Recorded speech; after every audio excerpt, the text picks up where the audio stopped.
उसको बोलते हैं यूनिटी, उसको बोलते हैं पावर, उसको बोलते हैं विधानसभा ना लोकसभा सबसे बड़ी, बोलो ना, विधानसभा ना लोकसभा सबसे बड़ी, विधानसभा ना लोकसभा सबसे बड़ी। तो आपको बनाना होगा और अपने गांव में कब्जा करना होगा।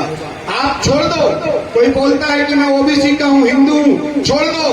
कोई बोलता है एससी का हूँ, मैं हिंदू, उसको भी छोड़ दो। कोई सामान्य वर्ग का तो बोलता है वो हिंदू हूँ, उसको भी छोड़ दो। क्योंकि जब वो खेती करते हैं, शादी करते हैं, तो आदिवासी व्यवस्था से करते हैं, और लेकिन हमको दिखावे में बोलते हैं कि हम हिंदू हैं। यदि आप हिंदू हो तो आप नागर माटी क्यों लेके आते हैं? आप हिंदू हो तो शादी में मंडप क्यों लगाते हो? आप हिंदू हो तो सात वेद क्यों लेते हो? कौन से वेद में, कौन से शास्त्र में, कौन से पुराण में लिखा हुआ है, मेरे को बता सकता है?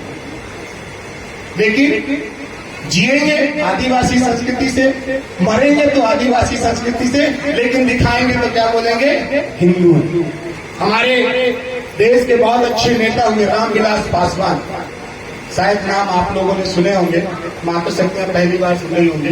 रामविलास पासवान ने देश के सदन में एक सवाल उठाया था कि जो हिंदू हिंदू हिंदू करके बोलते हैं, तो कौन सी रामायण में हिंदू शब्द है, कौन से पुराण में हिंदू शब्द है, कौन से वेद में हिंदू शब्द है? इसका मुझे जवाब चाहिए। तो सदन से जवाब आया कि किसी भी वेद पुराण रामायण में हिंदू शब्द नहीं है। तो फिर तुम हिंदू हिंदू करके क्यों जो आदिवासियों को बहला रहे हो?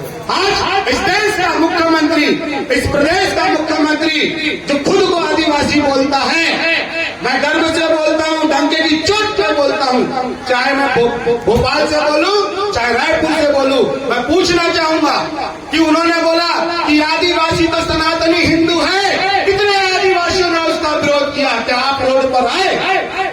और यदि बोलता है कि आदिवासी सारे हिंदू हैं, तो मैं आपसे पूछना चाहता हूँ, यदि आप हिंदू हैं तो क्या आपका जनेऊ संस्कार हुआ है? क्या आपका उपनयन संस्कार हुआ है?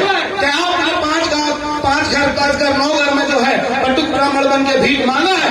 यदि आप हिंदू हैं, मैं बोलता हूँ कि चलो मैं हिंदू हूँ, मेरे को जो है तिरुपति बालाजी में मुख्य जो पुजारी बना दे, तो क्या विष्णुदेव साहब मुझे मुख्य मंदिर में पुजारी बना सकते हैं क्या?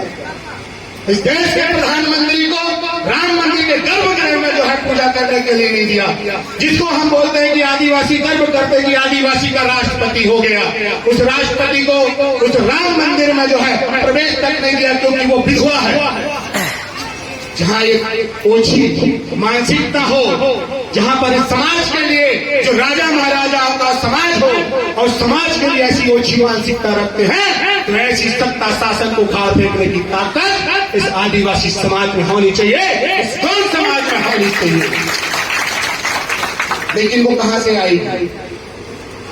जब चुनाव आता है तो आपको कांग्रेस बीजेपी दिखता है।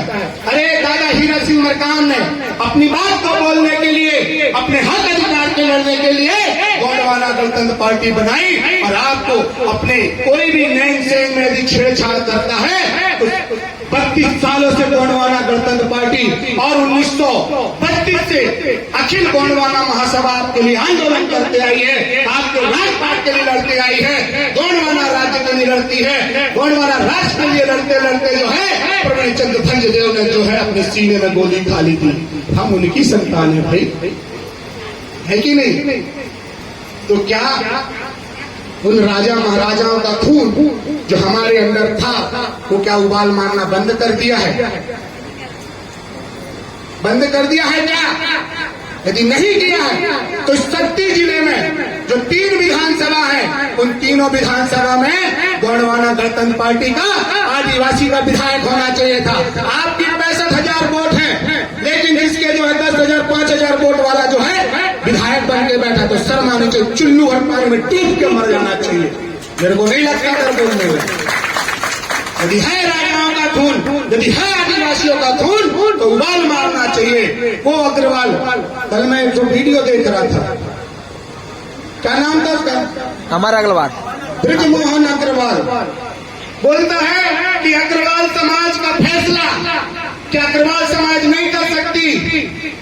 क्या अग्रवाल समाज के विकास का निर्णय क्या अग्रवाल समाज नहीं कर सकती? यदि कर सकती है तो क्या हम अग्रवाल समाज के विधायक सांसद नहीं बना सकते? वो गर्व से बोलना जिसकी कोई संख्या नहीं है। और हमारी इस देश में 97% जनसंख्या हमारी है। ओबीसी भी हमारा व्यक्ति है, एससी भी हमारा व्यक्ति है और एसटी भी हमारा व्यक्ति है। ये सब मिलाते हैं तो इस देश के मूल मालिक कहलाते हैं। क्योंकि ओबीसी के घर में भी दूल्हा देव दूल्ही दाई पूजी जाती है। जब उनके घर में शादी होती है, मंडा गड़ता है, तो वो आदिवासी संस्कृति से चूल माटी लेके आते हैं, मागर माटी लेके आते हैं। पर नहीं लाते तो आप बोलो कि हाँ भाई ऐसा क्यों कर रहे हैं? आप तो जयमाला पहनाओ, आपने इसको पहनाया, उसने आपको पहनाया, हो गई शादी, सही कि नहीं? लेकिन जियोगे तो हमारे हिसाब से और कहोगे तो उनके हिसाब से। ये दोगली राजनीति हमको नहीं चाहिए। कि चाहिए अब मैं संविधान के कुछ बिंदुओं को बताकर मेरी बात को मैं विराम करूंगा, क्योंकि मुझे दूसरी जगह भी कार्यक्रम में जाना है। तो मैं आपको बता देता हूं कि 240 के तहत आपको स्वशासन मिला और 275 के तहत आपको जो है जनजाति विकास मद का केंद्र सरकार और राज्य सरकार बजट का प्रावधान करती है, जिसके माध्यम से आप अपने बच्चों को अच्छी शिक्षा, अपने परिवार को रोजगार, अपनी संस्कृति संस्कार को स्थापित करने के लिए और अपने विकास के लिए, अपने स्वास्थ्य सुविधा के लिए स्थापित करने के लिए 275 की राशि का जो है आप उपयोग कर सकते हो। लेकिन इस 78 साल हो गए आजादी के और आपका फैसला आपका विधायक न कर पा रहा है। भले से वो आदिवासी से जीत के जाता है, चाहे कांग्रेस से जीते चाहे बीजेपी से जीते, उनकी मानसिकता कांग्रेस और बीजेपी की है। भले से वो आपके समाज में जन्म लिया है, लेकिन आपकी बात को आज तक बोला नहीं है विधानसभा पटल पर न लोकसभा पटल पर। आप सब लोग संकल्प हो जाइए कि जो भी विधायक सांसद है, हम उनसे 275 की राशि का हिसाब मांगेंगे। बात खत्म। यदि आप 275 की राशि का हिसाब मांगेंगे तो 1-1 करोड़ रुपए एक आदिवासी के पास में आएगा। ये हम बोलते हैं, क्योंकि हमने जब हिसाब मांगा था तो हमारे मध्य प्रदेश के भोपाल का वल्लभ भवन जला दिया गया, क्योंकि वो जनजाति कार्यालय था, उसको जला दिया गया। वो ताकत है, लेकिन आपकी ताकत तो आपको पता ही नहीं है। इस समाज का इतना बड़ा हाथी जो है एक छोटी सी बेड़ियों से डर रहा है और छोटे से जो है कुनके से डरता है और इशारे पे काम करता है। तो अपने आप को समझिए, अपने पुरखा को जानिए। और 3 चीजें मेरे को संकल्प चाहिए, 3 चीजें आप कभी नहीं करेंगे। संकल्प करते हैं संकल्प करेंगे संकल्प। हाथ खड़ा करो, बोलो सब लोग, हम जोर से बोलो, बोलो हम संकल्प करते हैं हम अपनी जमीन, अपनी बेटी, अपना वोट समझदार व्यक्ति को देंगे। हम अपनी जमीन को किसी व्यापारी उद्योगपति को नहीं